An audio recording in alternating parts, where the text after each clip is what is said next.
Om Shri Ram, Jai Ram, Jai Jai Ram. Om Shri Ram, Jai Ram, Jai Jai Ram. Om Shri Ram, Jai Ram, Jai Jai Ram. Hari Om, pranams to you all.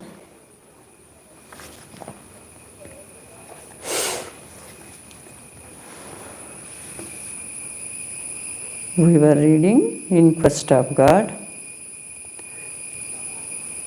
Today, a kind policeman. Chapter 13.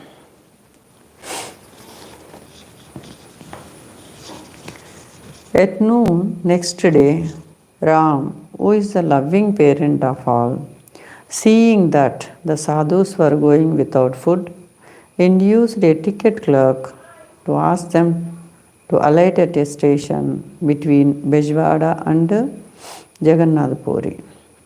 Ramdas does not remember the name of the station.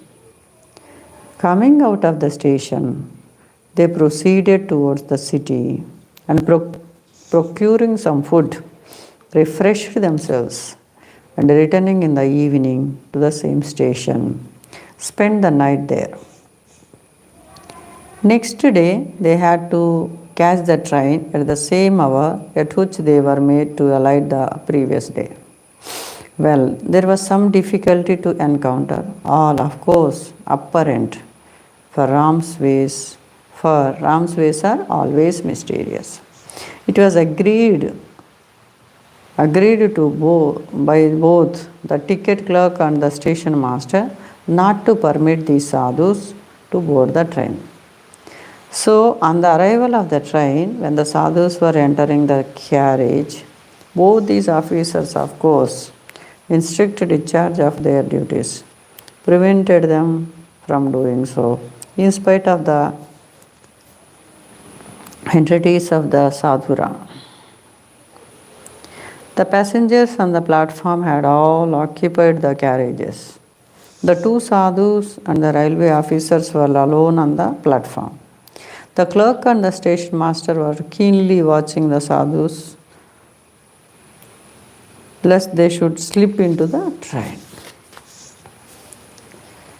O Ram, how wonderful thou art! There was still some time for the train to start. Now a railway policeman coming up to the sadhus asked them to get into a carriage. But the sadhu Ram told him that the ticket clerk would not allow them to go. The policeman then, going to the place where the clerk and the station master were standing, placed the case of the sadhus before them, saying, "You see, these sannyasis deserve to be allowed to get into the train. As regards tickets, they cannot be expected to carry money, since money is not their quest, as in the case of worldly people." These words did not convince the railway officers. They replied rightly, of course. It is against rules to permit anybody to travel in the train without a ticket. So it is useless on your part to plead for them. Moreover, you forget the fact that your suggestion is against the very spirit of your duty as a policeman in the service of the railway company. This reply annoyed the policeman considerably. He felt strongly that these sadhus must somehow be allowed to travel by the train. It was now nearly time for the train to start. The kind policeman was very uneasy.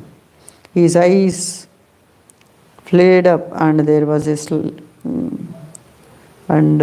a glint of a desperate look in him.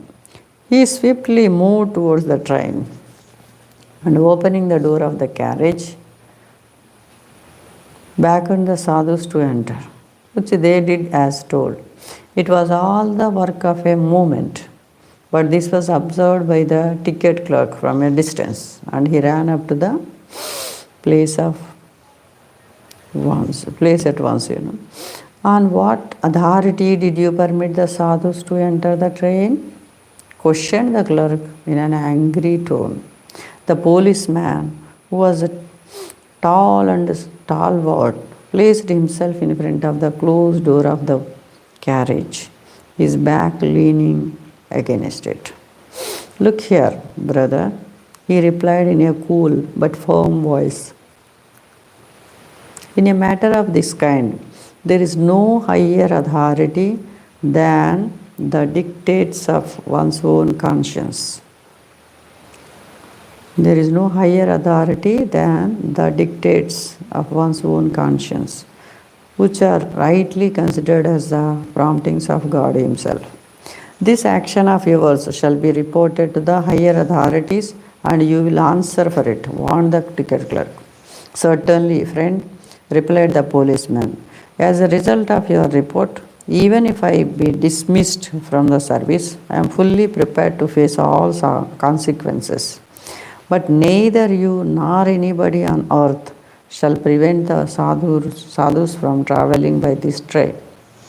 The clerk was sorely perplexed at the attitude of the policeman and was looking for the station master, who was then busy giving the signal for the departure of the train since the time was up. The wireless went and the train rolled on. The clerk was simply staring at the carriage occupied by the sadhus, quite helpless. O Ram, what can poor Ramdas, thy slave, understand by this incident? Why, when thy omnipotent hands are at work, nothing can stop or obstruct thee. O kind and loving protector of the universe, thy one touch can change in a moment the entire face of the universe. The very policeman who is stationed on the railway platform of the company deliberately breaks all such rules himself and seats two sadhus in the train, knowing full well that they held no tickets, and this too in face of bitter opposition and at the risk of losing his job.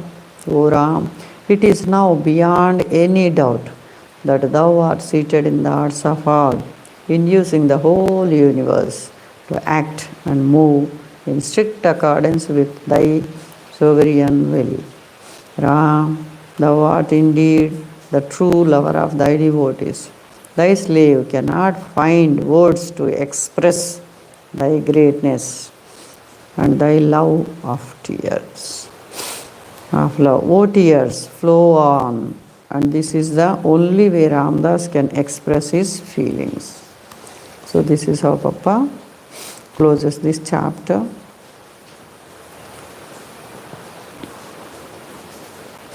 Papa accepting all situations cheerfully.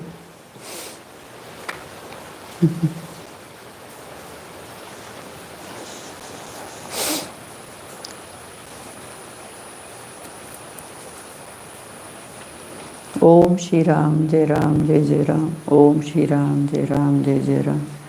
Om Shri Ram, Jai Ram, Jai Jai Ram. We pray to the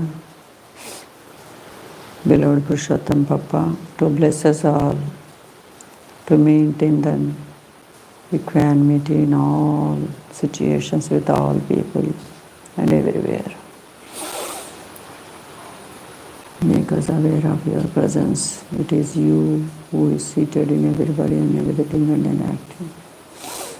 Everything is going on. Om Shri Ram, Jai Ram, Jai Jai Ram. Om Shri Ram, Jai Ram, Jai Jai Ram. Om Shri Ram, Jai Ram, Jai Ram.